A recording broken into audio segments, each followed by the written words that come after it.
Hello, everyone. On behalf of the UNLV Hera College of Hospitality and the Alumni Board of Directors, thank you all for being here. This is our 10th installment of Cook Like a Rebel, and we're making fudge, and I'm so excited. My name is Jen O'Sheryl Rivers. I'm a 2005-2008 graduate of UNLV. I also serve on the College of Hospitality's Alumni Board as the chair of the Learning and Development Committee. As we allow some time to get everyone settled and get ready, just a couple of housekeeping notes. If you can help us keep distractions to a minimum by keeping your cameras and microphones off. And if you have any questions during the presentation, feel free to put them in the chat feature. Even if it's questions beyond fudge, we have an awesome chef joining us today, and he'll be glad to answer those questions. So I'd like to introduce you to Chef Conlon. He's got an expansive career that's taken him across the globe, including projects in New York, Boston, Las Vegas, Miami, Texas, Waikiki, San Diego, Cabo, and Dubai. Born and raised near Buffalo, New York, Chef Chris spent much of his childhood tending the garden with his grandfather and assisting his grandmother in the kitchen. Watching his grandmother turn fresh ingredients into delicious meals, he became fascinated with the culinary arts at an early age. Through her teachings, Chef Chris learned that genuine hospitality and amazing food are key components to any great experience. After graduating from the Culinary Institute of America in New York, he worked with a host of world-renowned restaurants and brands, including Ariel at Mandalay Bay, Nine Steakhouse at the Palms, Fix Restaurant and Bar at Bellagio, and numerous concepts with the Light Group. He also served as corporate executive chef for Hakkasan Group when they acquired the Light Group. In 2019, Chef Chris left Hakkasan to join forces with new partners, Evan Glussman and Wayne Jeffries at the newly founded Batch Hospitality. Together, the three share a passion for genuine hospitality and great food. In his role as chef partner at Batch, Chris oversees all things culinary. He also serves as executive chef at Piero's Italian Cuisine, where he's coming to us live. So it's an active kitchen and you may hear things, but it's super exciting to be in his natural environment. And with that, take it away, Chef. All right, thanks, Jen. Thanks for the introduction. It's great to be here tonight with everyone. And we actually snuck out of the kitchen and took over the private dining room for a little bit. We have a party coming in tonight, but not until 8 o'clock. So we're able to take some space and hopefully get a little bit of quiet alone time away. So hopefully there's not too many interruptions, but if there are, I apologize in advance. When I was asked to do dessert, I was kind of like, oh boy, what do we do here?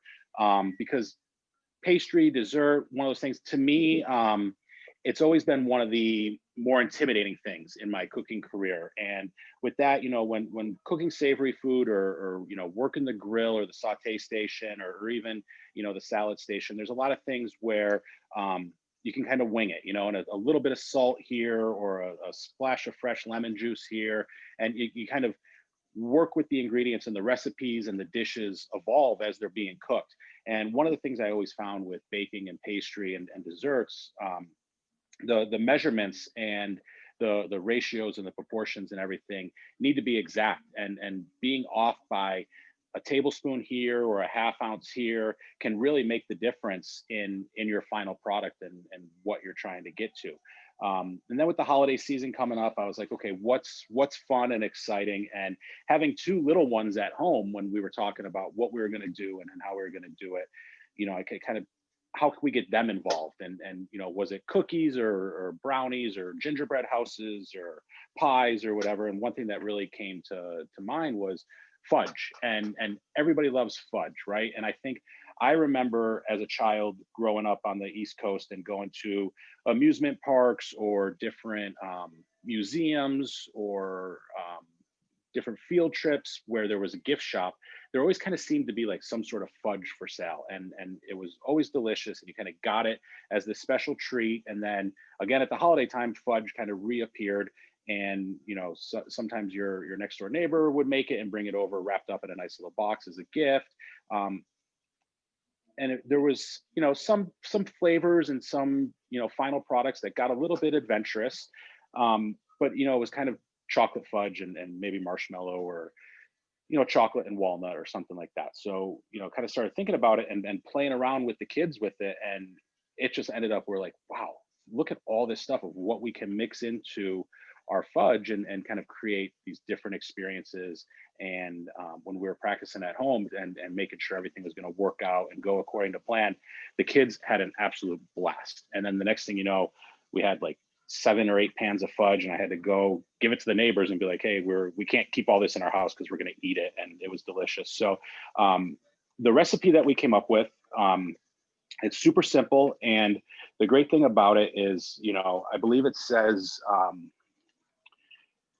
18 ounces of chocolate, and it says semi-sweet, but we have both white and semi-sweet chocolate here.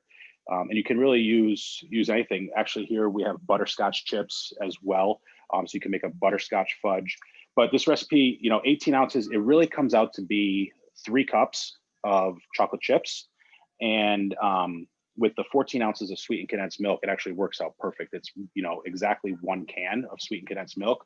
And then with the butter, I've gone ahead and, pre-cut my butter into 1 ounce cubes and everything. So it's really simple ingredients to get started. And then, the possibilities of what you can mix in are really, really endless. And, we have a few that I've done ahead of time here. We got a semi-sweet chocolate with cinnamon, a white chocolate with crushed candy canes, another white chocolate with dried cranberries and pistachio, and then kind of like a Rocky Road style fudge with marshmallows and walnuts. So, and then 2 plain fudges in the pan. So we're going to go ahead and get started. And first we'll do a chocolate fudge. So I have a double boiler going here. I like to use the double boiler as opposed to just doing it in a pan right over the flame. You really eliminate any chances of burning your chocolate or scorching it and kind of getting that unwanted bitter flavor. And the double boiler, it's going to melt just as quickly, but you're going to get a nice even heat, and it's going to be a lot easier, and there's really no risk involved. And you can actually, you get a phone call, you can walk away from it, or, you got to tend to the kids, you can walk away. And then it's also easy for the kids. They're not, directly over the stove. And the good thing is you can get that pot of water boiling and then turn the flame off. So, but do be careful, because obviously boiling water, it could be dangerous. So we got our chocolate in the bowl here, and you can see it's already starting to melt around the edges. We're just going to add 1 ounce of butter. And then, like I said, the sweetened condensed milk, the 14 ounces, works out perfect to be just 1 can. Fudge is a really interesting thing. Like I say, I never really knew too much about it, just that it was delicious. And like I said, it popped up a lot in gift shops and at holiday time. And as I started looking into it, this is kind of a easy way to make it. A more traditional way is, taking sugar and cooking it to a certain temperature and continually whisking it while it's cooking, and then adding in your flavoring, whether it's chocolate or butterscotch or maple or whatever it is. And fudge became popular as a candy and a confection in the late 1800s, when the price of sugar really came down. It was something that was really easy for people to make at home and delicious. And it was quite popular at bake sales in the late 1800s, early 1900s, and became really popular then and really took off. So we're just getting everything mixed here. I like to use a rubber spatula. If you want, you can use a whisk. But to me, the spatula really helps you kind of get in and scrape down the sides and get everything incorporated. And we're just going to wait for all this to kind of get melted, and for that butter to melt and the chocolate, get everything mixed. There any requests on what anybody would like to see into this fudge? We have chopped pistachios, walnuts, candy cane, M&Ms, dried cranberries, marshmallow, freeze-dried strawberries, butterscotch chips, some citrus zest, some caramel sauce. We can do a couple combinations, or just do one of anything. If there's any requests, let me know. While this is melting, Chef Chris, Megan would like Yeah. to know, what can you do with the oranges? So the oranges is what I was thinking was, so one of the great things about fudge is you don't have to refrigerate it, and it actually holds really well at room temperature. If you were to put a fresh fruit or something in there, you would want to refrigerate it. I made one with raspberries, and it worked out really well. But obviously with the raspberries, want to keep it in the refrigerator. With the oranges, is what my intentions was to, when we get to the white chocolate, we'll use the oranges. My intentions were a little pistachio, dried cranberry, and I was going to add some orange zest into it as well to just kind of give it that citrus and the brightness from the orange. So that was the intention with that, was to use the zest from the citrus. And I think the orange and the white chocolate will go really well together. So while this continues to melt here, I like to use these kind of disposable aluminum pans that you get at the grocery store.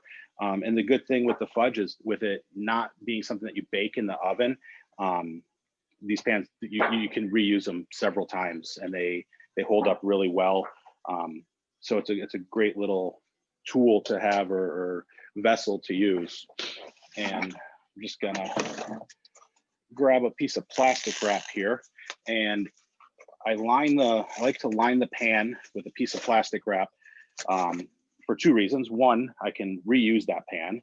And secondly, I have a couple just plain chocolate and white chocolate over here. I'll show you at the end. It makes it really easy to kind of get the fudge out.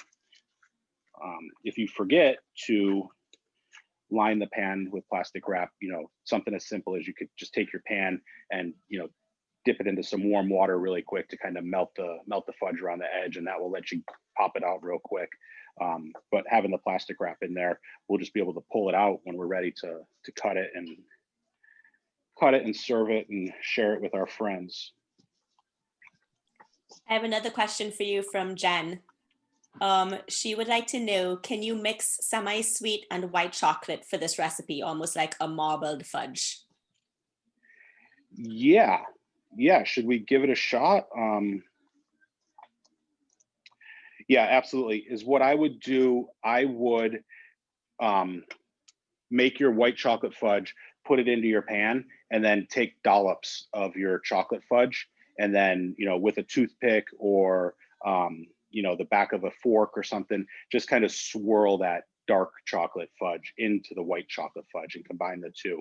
One of the things that I wish I would have done was to get some peanut butter chips. And I think it would be really great to do a layer of like chocolate fudge and then a layer of peanut butter fudge on top, or vice versa, and have a chocolate peanut butter fudge. Really, the possibilities are really endless. And it's such a great thing, because as you can see, so this is ready to go here. The consistency, it's not too runny, but it's still workable and it's pliable. So you're really going to be able to mix it and combine it in many ways. Now, one of the things, like if I were to add butterscotch chips directly into this, it is hot enough where it's going to melt those butterscotch chips. So you'd have the flavor, but you'd lose the effect. So if I was going to put butterscotch chips with the chocolate, I would put that on top. You know what? Let's actually go ahead and kind of do a variation here of kind of like a mix in and a topping. I'm going to take some walnuts here. And it says 5 ounces on your recipe. That's kind of a guideline.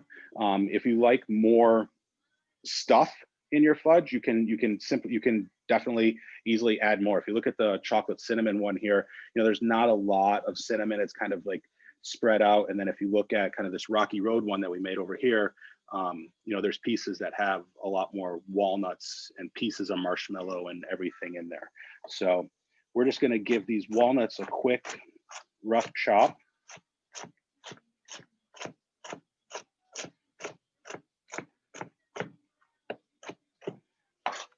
All right. And we'll go ahead and we'll mix these in.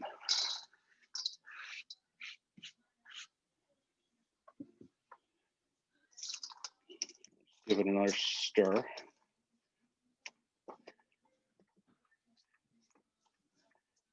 get those walnuts really well incorporated.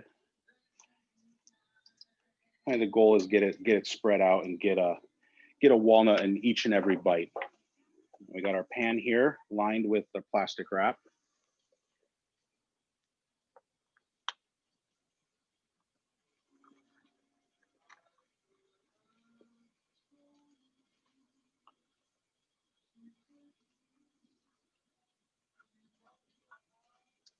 Be sure we get it all.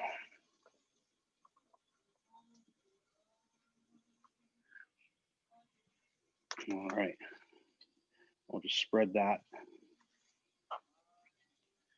in a nice even layer.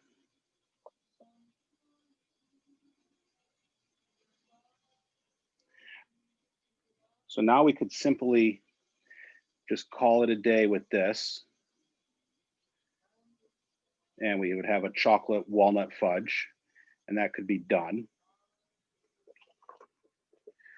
Or we can continue to just kind of keep adding to it. And, you know, we'll add some marshmallows here and get those spread out. Excuse me. Get those spread out on top and just kind of give them a little press to get them in there and kind of get them to set in.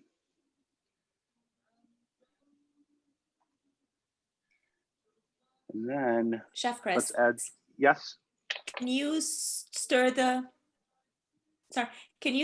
marshmallows in as a mix-in the way you did with the pecans, or is it better to put the marshmallows on the top? No, absolutely. With this Rocky Road one that I did over here, I did both. I stirred some in and I put some on top. The good thing about it is that sweetened condensed milk has so much sugar that it really heats up and it gets hot. And it's a lot hotter than it appears to be. So it kind of melts those marshmallows and then it gives it this like gooiness, and it's just absolutely delicious when you bite into it and you get the marshmallows on top and the marshmallows inside, and then it kind of almost becomes like a fluff-like consistency.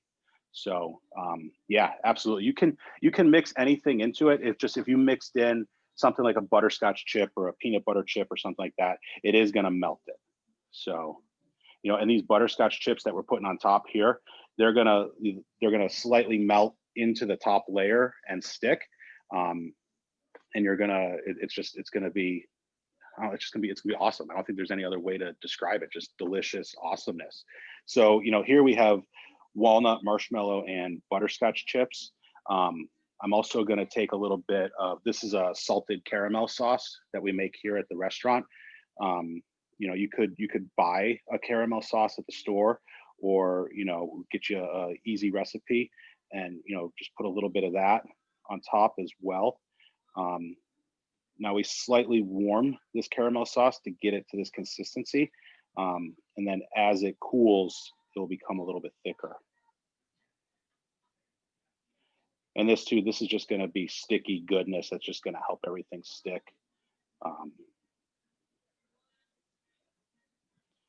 You know, so, and I wish you guys could smell this at home. You can smell that butterscotch, you know, starting to melt into the chocolate, and the butterscotch aroma coming out, and really coming together. So, you know, here's one easy fudge with marshmallow, walnuts, butterscotch, and salted caramel. And you're just going to want to put this into the refrigerator for, you know, 3 to 4 hours, and it's going to cool down and set up, and then it'll be good, ready to go. And I'll show you real quick here, like as we were talking about. Here's one. This is just a simple, you know, chocolate fudge that we made. It's plain. It doesn't have any mix-ins or anything. And you just kind of, you know, pull back the sides of your pan on each side, and then with that plastic wrap, grab the edges there, and it's gonna pop right out, and you'd be able to, you know, flip that out on your cutting board. And the good thing, you know, it's a 8-inch pan by an 8-inch pan. So, you know, you go half and half and half, and you get perfect 2-inch little squares out of each piece. So, you know, super easy and super friendly. And then we'll do I have another quick question for you, Chef Chris. Can you put the fudge in the freezer to cool quicker? And if so, how long? That one's from Adam.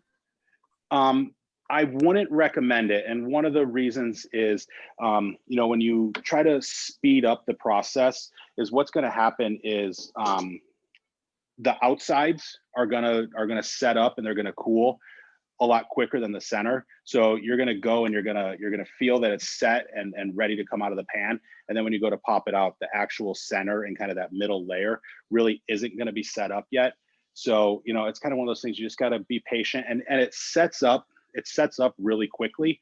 But yeah, you really can't rush it. And it kind of goes back to like we were saying in the beginning with, you know, baking and pastry and you know, just being a science that you kind of got to follow the rules and can't really deviate too much from. So yeah, I wouldn't recommend it. It's not really a process you can speed up.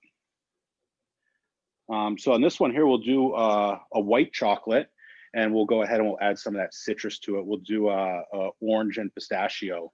I think that will be good. Or yeah, we did walnuts already. Yeah, orange pistachio. Oh, some of those, we'll put some freeze-dried strawberries in there too. So again, I got 18 ounces of white chocolate chips, 1 ounce of butter, and 14 ounces of sweetened condensed milk. This makes a great gift too to, you know, give to friends and family at the holiday time. You know, you get a nice little box and give them a little fudge sampler that you made at home, and great for the neighbors. And I don't think anybody's going to be angry at you if you bring over a box of fudge. Chef Chris, Adam would like to know, how do you know when it's ready to put into the pan from the bowl? So what consistency are you looking for? So you're just looking for, you know, obviously the first sign for everything to be melted. You don't want to see any chunks of chocolate. You don't want to see chunks of butter. And then just to have that smooth, silky consistency of everything being melted. It's going to be thick, almost like the consistency of a ganache. Or a fudge sauce. But like if you can see it right now, I don't know if you can see it on the camera, like you see the chunks of the chocolate chips and that's still in there, and it's kind of broken, like the butter, you know, you can kind of see like the oiliness from the butter around the sides and all that. And then it will be ready. We'll know it's ready when it's all kind of a nice smooth consistency. We're starting to get there. You can kind of start to see it a little bit when I pull it back. You know, there's still some chunks in there, but we're starting to get it all melted. I'm going to go ahead and add some orange zest. So I have my zester here, and probably one of my favorite tools to use in the kitchen, you know, because the zest of citrus is so flavorful and really, you know, adds a whole different citrus element to any dish that you're using it in. And then as well with the zester, you know, great for grating cheese over pasta, or, you know, even if you want finely grated garlic or onion. So just a lot of uses. We're going to go ahead and get this fine grated citrus zest in here. We want to be sure we got some on the other side too. Get that in there.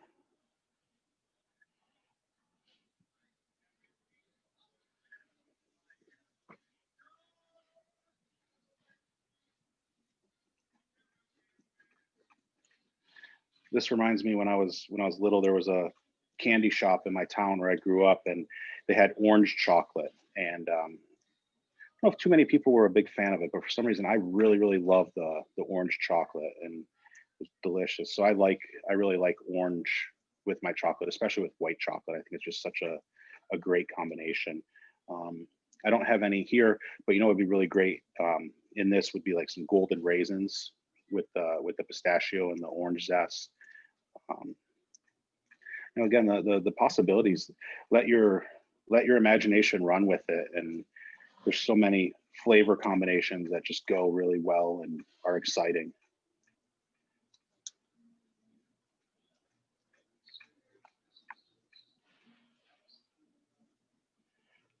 So we're starting to see, you know, especially for, you know, Adam, you're starting to see where it's coming together and getting smooth, and we really don't see, you know, there's still a little piece of butter in there. It was on the end of my spatula, but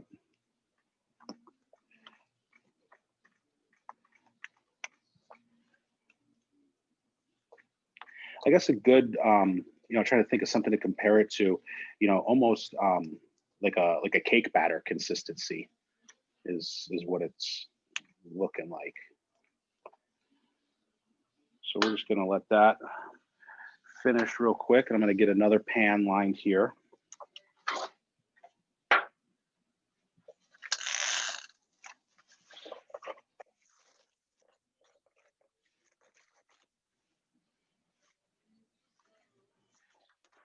One thing that's important whenever you're working with chocolate, the enemy to chocolate is water. So you want to make sure that there's no water in your bowl, that your tools that you're working with are really dry.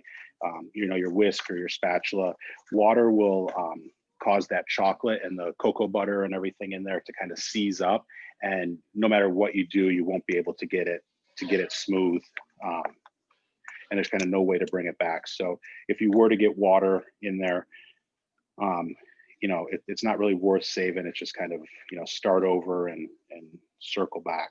So we got the orange zest in here. I'm gonna go ahead and add some of these dried cranberries inside.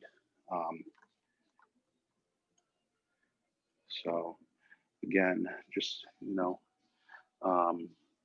let's do a little bit of pistachio as well. I have another question for you, Chef. Okay. Susan would like to know, so making fudge, it's not like candy where it needs to be heated to a certain temperature in order to firm up later? No, if we were to be making it the traditional way and starting with sugar and melting that over a double boiler and whipping it as we were cooking it and going through the process, then yeah, we would have to reach that softball stage. I believe it's like 238 degrees, and we need a candy thermometer, and it just gets kind of dangerous and all that. This is a super simple kind of do yourself at home version where kind of take all of that kind of the science of temperature and all of that out of it, and using the sweetened condensed milk and the chocolate chips and all that, we avoid having to go through that whole process. So it makes it a lot easier. So here we have dried cranberry, pistachio, and orange zest, white chocolate.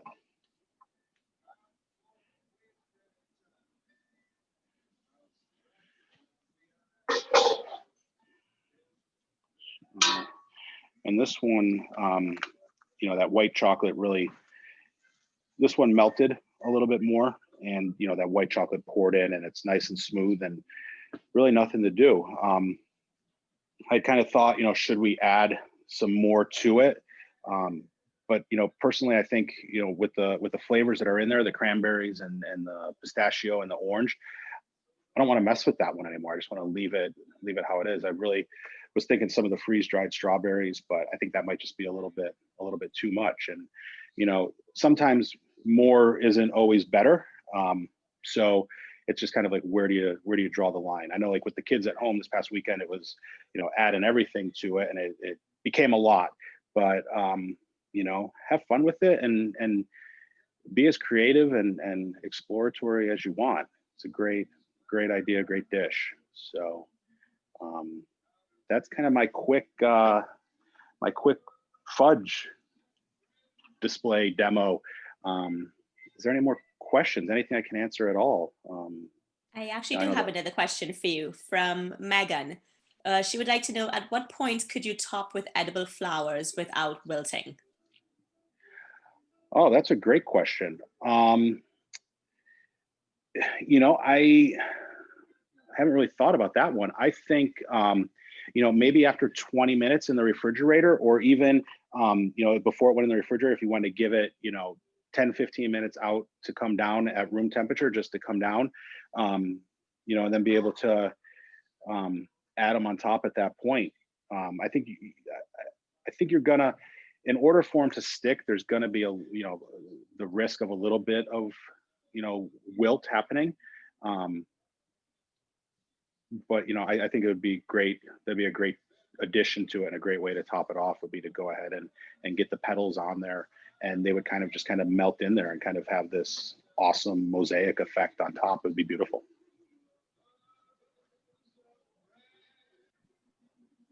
Thank you. Are there any other questions for Chef Chris? This was fantastic. Everything sounds so good and looks so good. Yeah, I hope everybody goes out and tries it and has some fun and has a great holiday and enjoys some fudge and send me your pictures. One more question, sorry. Okay. Charles would like to know if you can use dark chocolate and non-dairy cream to make it have less dairy. That's a good question. You can definitely use dark chocolate. You can use really any chocolate or chip that you wanted. I haven't explored the idea of doing it without the sweetened condensed milk. That would be something I'd have to look into. I think, I don't even know if doing it the traditional way with, whipping the sugar and adding the dairy to it. Because as far as I know, there's always been a level of dairy involved with the fudge. But, I'm going to look into that because I'm sure there is a way to do it. That's a great question. And then this one's from Adam, when you're putting it in the fridge to cool, do you cover it or is it uncovered?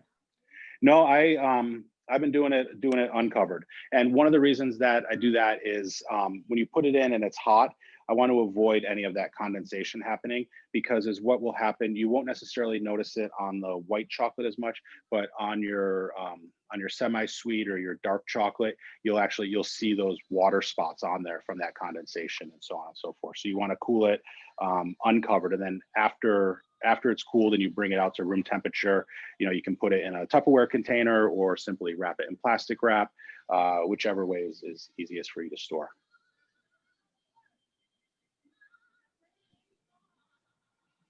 Thank you. Are there any other questions?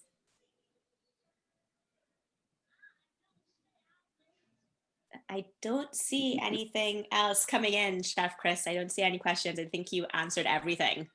Okay. We're getting a lot of thank yous and everyone's loving all the combinations. So hopefully everyone posts pictures up to our social media sites so that we can tag Chef Chris in it and show him some of your combinations and concoctions. Yeah, I'd love to see it. Please do. Right, well, thank you. Thank you so much, Chef Chris, for sharing your afternoon with us. We really appreciate it.